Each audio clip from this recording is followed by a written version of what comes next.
C'est sous le thème « Promotion du climat des affaires en République démocratique du Congo, défis, enjeux et perspectives » que se tient à Lubumbashi depuis ce lundi 28 au jeudi 31 octobre la deuxième édition des Assises nationales du climat des affaires.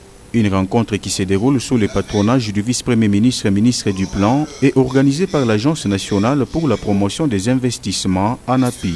Dans son mot d'ouverture, le gouverneur du Haut-Katanga a souhaité que les milieux d'affaires puissent s'attendre à une ère nouvelle au lendemain de ce forum. La nouvelle vision sur l'amélioration du climat des affaires étant portée par le président de la République, le chef de l'État, je tiens à lui rendre les plus grands hommages. De son côté, en tant qu'organe technique, l'ANAPI, à travers son directeur général AI, est revenu sur l'objectif de ce forum, qui fait un état des lieux de fond en comble de l'environnement du climat des affaires en RDC. Restituer les conclusions et doléances collectées à l'issue des différentes missions et des suivis effectués par l'ANAPI dans les 6 provinces du pays. 3.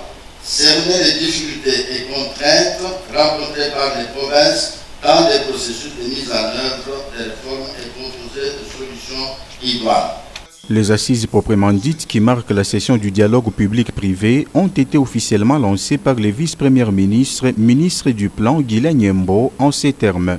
Les présentes assises ont l'avantage d'avoir convié, outre l'ensemble des gouverneurs de nos 26 provinces et leurs ministres sectoriels, près d'une dizaine de membres du gouvernement central et des hauts cadres des institutions et services publics concernés par cette problématique.